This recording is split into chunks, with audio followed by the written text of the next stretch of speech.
Hello పిల్లలు, welcome to KK vlogs bed time stories.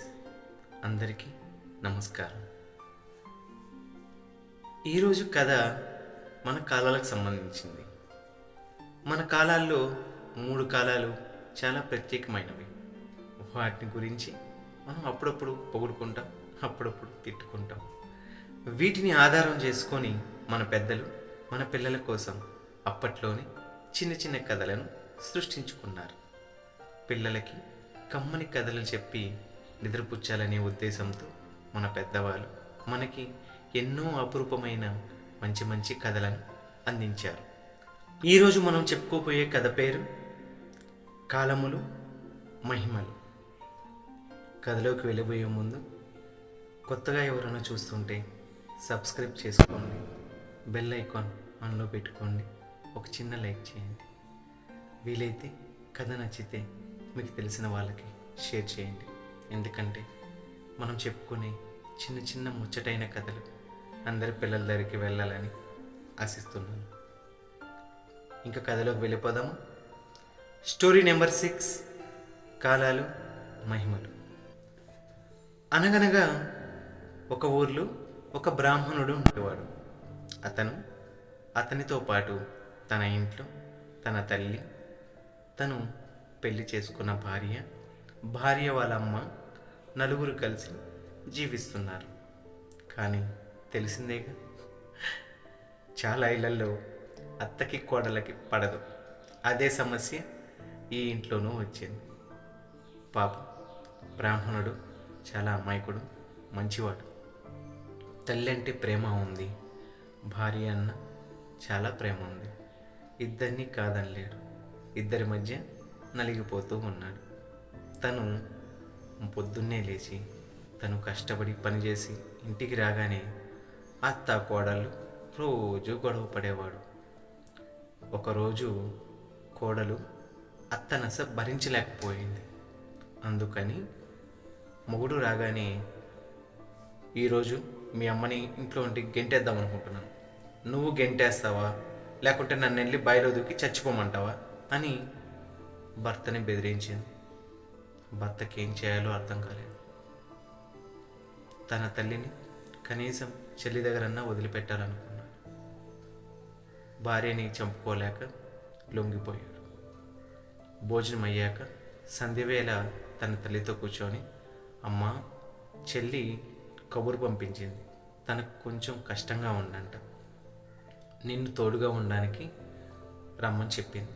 అనగానే తల్లి మనసు కదా, కూతురు దగ్గరికి, పదరా పోదాం, తను ఏం కష్టపడుతుందో, రాత్రైనా పర్లేదు, నన్ను అక్కడ వదిలిపెట్టి తిరిగొద్దు అని కొడుకు చెప్పింది. కొడుకు తల్లిని వెంటబెట్టుకొని ఆ అర్ధరాత్రి ప్రయాణం ప్రారంభించాడు. వాళ్ళ ఇంటికి కొద్ది దూరంలో ఒక చిన్న అడవి ఉంది. తను తల్లిని ముందు వెళ్ళమని వెనకాల ఆగిపోయాడు. తల్లి కొడుకు వెనకే వస్తున్నాడు అనుకుని ముందుకు వెళ్తుంది. తల్లిని అక్కడ వదిలిపెట్టి కొడుకు ఇంటికి చేరుకున్నాడు. వెనకే కొడుకు వస్తున్నాడు అనుకొని తల్లి ముందుకు పోతుంది. కొద్ది దూరం అయ్యాక వెనక తిరిగి చూస్తే కొడుకు లేదు. చాలాసేపు పిలిచింది, చాలాసేపు అరిచింది, ఒక్క పలుకు లేదు. పాపం తల్లి ఎంతో బాధేసింది. ఏం చేయాలో తెలియక, ఆ అర్ధరాత్రి ఎటు వెళ్ళాలో తెలియక ఒక చెట్టు కింద కూర్చొని బాధపడుతుంది. అప్పుడు అక్కడికి ఎండాకాలం వచ్చింది. వచ్చి, అమ్మా, నేను ఎండాకాలాన్ని, నేను మంచిదాన్ని చెడ్డదాన్ని కొంచెం చెప్పమ్మా అనింది. అప్పుడు అమ్మ, నీవు చాలా మంచిదానమ్మా, నీ కాలంలో మేము ఏ చీకు చింత లేకుండా ఎక్కడికైనా ప్రయాణించగలం. నీ కాలంలో పెళ్ళిళ్ళు, పేరెంటాన్లు జరుగుతాయి. మాకు నీ కాలంలో ఎంతో రుచికరమైన రకరకాల మామిడి పండ్లు, పనస పండ్లు దొరుకుతాయి. నీవు చాలా మంచిదానివమ్మ అనింది. ఆ మాట వినగానే ఎండాకాలం అక్కడి నుంచి వెళ్ళిపోయింది. కాసేపు ఆగాక అక్కడికి వర్షాకాలం వచ్చింది. అమ్మా, నేను వర్షాకాలాన్ని, నేను మంచిదాన్నో చెడ్డదాన్నో కాస్త చెప్పమ్మా అనింది. అప్పుడు అమ్మ, తల్లి, నీవు మాకు ప్రాణదాతవు, నీవు చాలా మంచిదానివి. నీవు లేకపోతే మాకు నీళ్ళు ఎక్కడివి? నీళ్ళు లేకపోతే మేము ఎక్కడ బ్రతకగలుగుతాం? నీవు ఉంటేనే కదమ్మా పంట పొలాలు, పక్షులు, చెట్లు, చేమలు ఎంతో హాయిగా ఉంటాయి. నీవు చాలా మంచిదానివి తల్లి అని చెప్పింది. చెప్పగానే వర్షాకాలం సంతోషించి అక్కడి నుంచి వెళ్ళిపోయింది. కాసేపు తర్వాత శీతాకాలం వచ్చింది. వచ్చి, అమ్మా, నేను శీతాకాలాన్ని, నేను మంచిదాన్ను చెడ్డదాన్ను కొంచెం చెప్పమ్మా అని అడిగింది. అప్పుడు శీతాకాలాన్ని దగ్గరికి తీసుకొని, తల్లి, నీవు చాలా మంచిదనవమ్మా. నీ కాలంలో మేము చాలా చల్లగా ఉంటాం. నీ కాలంలో మా దేవతలకు పూజలు, నోములు, వ్రతాలు చేసుకుంటాం. నీ కాలంలోనే మాకు తీయేటి జామ పండ్లు, సీతాఫలం పళ్ళు, ఇంకా రకరకాల పండ్లు లభిస్తాయి. నీ కాలంలో మరికొన్ని ఔషధాలు, ఆకుకూరలు కూడా లభిస్తాయి. నీవు మాకు ఆరోగ్యప్రాయానివి, నీవు చాలా మంచిదానవమ్మా అని చెప్పింది. చెప్పగానే 3 కాలాల దేవతలు ప్రత్యక్షమయ్యారు. ఎండాకాలం, వర్షాకాలం, శీతాకాలం ప్రత్యక్షమయ్యి అమ్మకి వరమిచ్చారు. తల్లి, నీవు చాలా ముఖ్యమైన మాటలు మాట్లాడుతున్నావు. నీవు చాలా సున్నితమైన హృదయం కలదానివి. ఇదిగో మేము నీకు ఇస్తున్న వరం. నీ కష్టాన్ని పోగొట్టాలంటే, నీ కుటుంబంలో నీకు మర్యాద ఉండాలంటే, నీకు సంపద కావాలి. నీవు మాట్లాడితే మాణిక్యాలు, నవ్వితే నవరత్నాలు వస్తాయి అని చెప్పి వరం ఇచ్చి ఆ తల్లిని కొడుకు ఇంటి గుమ్మం వద్ద వదిలి 3 దేవతలు మాయమయ్యారు. తెల్లారైంది.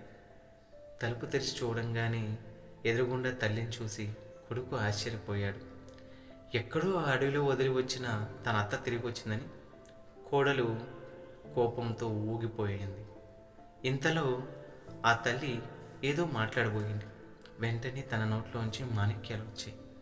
అవి చూసి ఆశ్చర్యపోయిన కోడలు ఆ మాణిక్యాలు ఏరుకుంటూ పరుగులు తీస్తోంది. అది చూసిన అత్త నవ్వింది. నవ్వగానే నవరత్నాలు వచ్చాయి.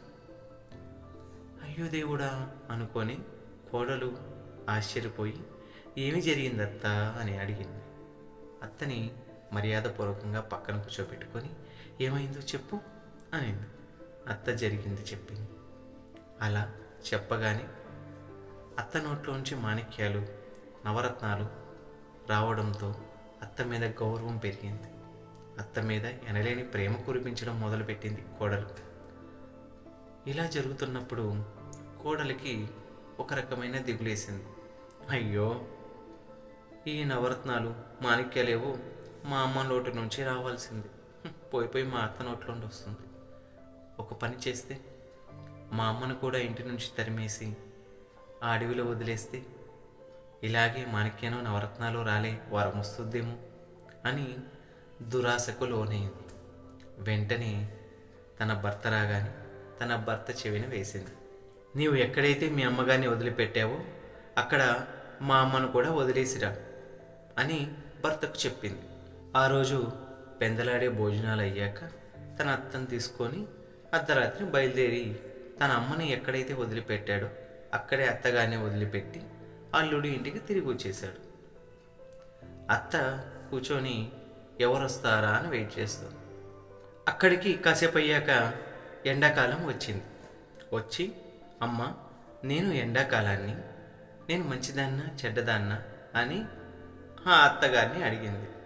వెంటనే ఆ అత్త, మొదలష్టపు ఎండ, ఏం ఎండాకాలమో, నువ్వు వచ్చావంటే బయటికి కూడా అడుగు పెట్టలేం, ఒక్కటే ఎండ, వేడి, ఉక్క, చెమట అన్నీ ఎండిపోతాయి, నాశనం అయిపోతాయి. వేడి ఎలా వస్తుందంటే ఈ చెవిలో నుంచి ఆ చెవిలోకి పోతుంది, మొదనష్టపు ఎండ అని ఎండాకాలాన్ని విసుక్కుంది. ఎండాకాలం అక్కడి నుంచి వెళ్ళిపోయింది.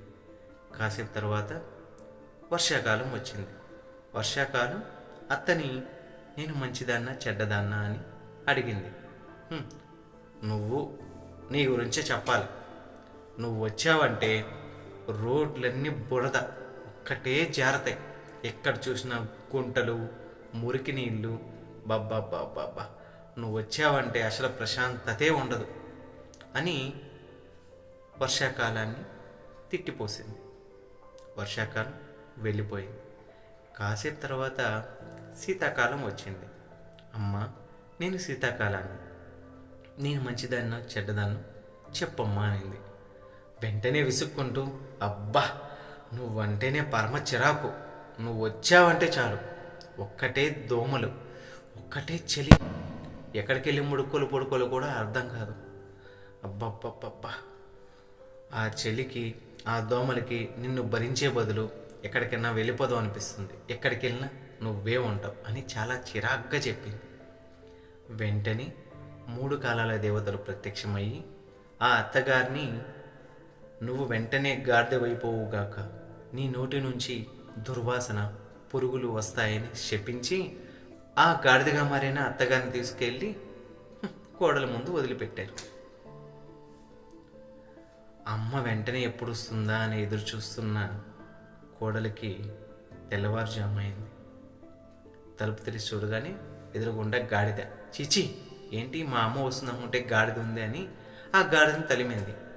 గాడిద రూపంగా మారిన తన అమ్మ నేనే నీ అమ్మను, వాళ్ళు నన్ను ఇలా గాడిదం చేశారు అయింది. అలా చెప్పిందో లేదో నోట్లోంచి పురుగులు వాసన. అప్పుడు అర్థమైంది కోడలికి తన తల్లి నోరు ఎంత నీచమైందో. తన తల్లి చెప్పుడు మాటల వల్ల తన అత్త కోడళ్ళు మొగుడు ఆ కుటుంబంలో ఎంత ప్రశాంతత లేని జీవితం అనుభవించారు. వెంటనే తన అత్తగారి దగ్గరికి వెళ్ళి తన కాళ్ళు పట్టుకొని క్షమించమని అడిగింది ఆ కోడలు. అప్పటి నుంచి అత్త, కోడలు, కొడుకు చాలా సంతోషంగా జీవించారు. ఈ కథ ఇంతే పిల్లలు. కథ మీకు నచ్చిందనుకుంటున్నాను. రేపు ఇంకో రోజు ఇంకో మంచి కథతో మీ ముందుకు వస్తాను. టాటా.